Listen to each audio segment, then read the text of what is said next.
Hi అండి, myself doctor Anu Chowdary, Ayurveda and family coach. ఈరోజు మనం క్యాన్సర్ గురించి మాట్లాడుకుందాం. అసలు ఈ క్యాన్సర్ అంటే ఏంటి, అసలు దీని బారిన ఎంతమంది పడుతున్నారు, దీన్ని అసలు మనకి క్యాన్సర్ ఉందా లేదా అని ఎలా గుర్తించాలి అని మనం ఈరోజు డిస్కస్ చేసుకుందాం.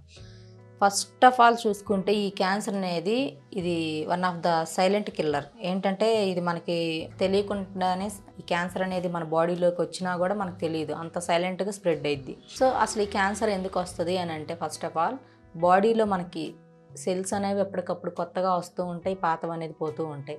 సో ఈ సెల్స్ అనేవి మనకి ఎక్కువగా రావడం వల్ల, సెల్ డివిజన్ అనేది మనకి ఎక్కువగా అవడం వల్ల, సో ఆ సెల్స్ అనేవి ఏంటంటే ఒక ముద్దలా తయారయ్యి, సో ఆ ముద్ద అనేది కణితిలా తయారవుతుంది.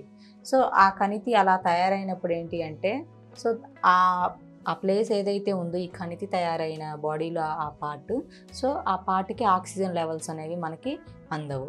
సో ఆక్సిజన్ లెవెల్స్ ఆటోమేటిక్గా మనకి లేకపోతే ఏమవుతుంది, ఆ ఏరియా మొత్తం, ఆ బాడీలో ఆ పార్ట్ మొత్తం కూడా మనకి ఇన్ఫెక్షన్కి గురవుతుంది. సో ఆ ఇన్ఫెక్షన్కి గురైన టైంలో ఏంటంటే అది చుట్టుపక్కల మొత్తం కూడా స్ప్రెడ్ అయ్యి చివరికి టోటల్ ఆ పార్ట్ మొత్తం కూడా క్యాన్సర్లా తయారయ్యి, సో దాన్ని మనం క్యాన్సర్ అని చెప్పుకుంటున్నాము. సో అసలు ఈ సెల్స్ మెయిన్ మనకి ఈ క్యాన్సర్ రావడానికి రీజన్ ఏంటి, ఈ సెల్స్ అనేవి ఎక్కువగా సెల్ డివిజన్ అనేది ఎక్కువగా అవ్వడం. సో అలాంటప్పుడు మనం ఈ సెల్ డివిజన్ని మనం కంట్రోల్ చేయగలిగితే మనకి ఈ ప్రాబ్లం అనేది క్యూర్ అవుతుంది.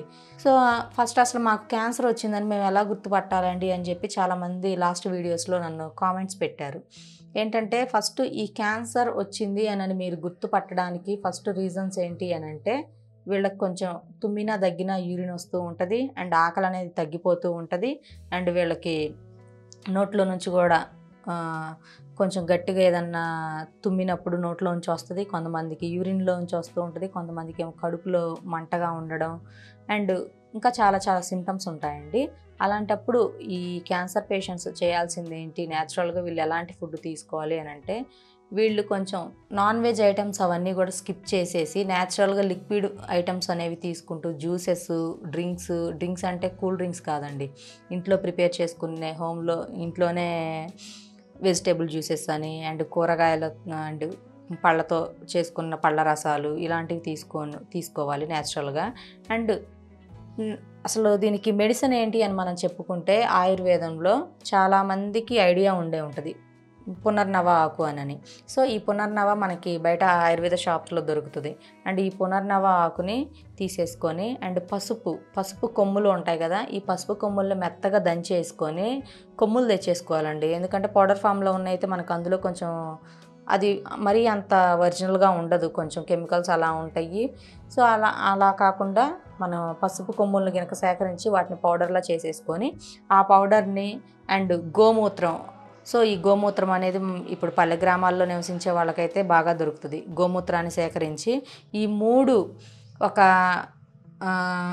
2 స్పూన్స్ ఇది పునర్నవ ఆకు, అండ్ 1 టేబుల్ స్పూను ఈ పసుపు కొమ్ములతో చేసిన పసుపు, అండ్ ఒక 1/2 లీటర్ గోమూత్రం, ఈ 3 కలిపి ఒక 10 నిమిషాలు బాగా మరగనించుకొని పొయ్యి మీద, ఆ తర్వాత ఆఫ్ చేసి వడగట్టుకొని, ఈ గోమూత్రాన్ని ఉదయం ఒక 1/2 లీటరు, మధ్యాహ్నం ఒక 1/2 లీటరు, సాయంత్రం ఒక 1/2 లీటరు, ఇలా 3 పూటలు కనుక సేకరించినట్లయితే ఈ క్యాన్సర్ బారిన పడ్డ వాళ్ళు కొంచెం ఉపశమనం పొందొచ్చండి. అండ్ ఈ క్యాన్సర్ సెల్స్ ఏవైతే ఉన్నాయో అవన్నీ కూడా తగ్గిపోయి వీళ్ళు నార్మల్ స్టేజ్కి వచ్చే ఛాన్సెస్ ఉంటాయి, అండ్ ఆ కణుతులు కూడా వీళ్ళకి కరిగే ఛాన్సెస్ ఉంటాయి. సో ఈ విధంగా ఈ క్యాన్సర్ స్టార్టింగ్ స్టేజ్లో ఉన్నా లేదంటే సెకండ్ స్టేజ్లో ఉన్నా కూడా ఈ విధంగా చెప్పినవి ట్రై చేయండి. కొంతమందికి సివియర్ అయి ఉంటుంది, సివియర్ అయిన వాళ్ళు మాత్రం వాళ్ళకి కొంచెం మనం ట్రీట్మెంట్ ఇవ్వాల్సి ఉంటుంది, దానికి మెడిసిన్ వేరుగా ఉంటుంది. సో ఈ క్యాన్సర్తో బాధపడే వాళ్ళు ఎవరైనా ఉంటే స్క్రోల్ మీద కనపడుతున్న నెంబర్కి కాల్ చేసి అపాయింట్మెంట్ తీసుకోవచ్చు. అండ్ హైదరాబాద్ సనత్ నగర్లో క్లినిక్ అండి, ఇక్కడికి వచ్చి కన్సల్ట్ అవ్వచ్చు. Thank you.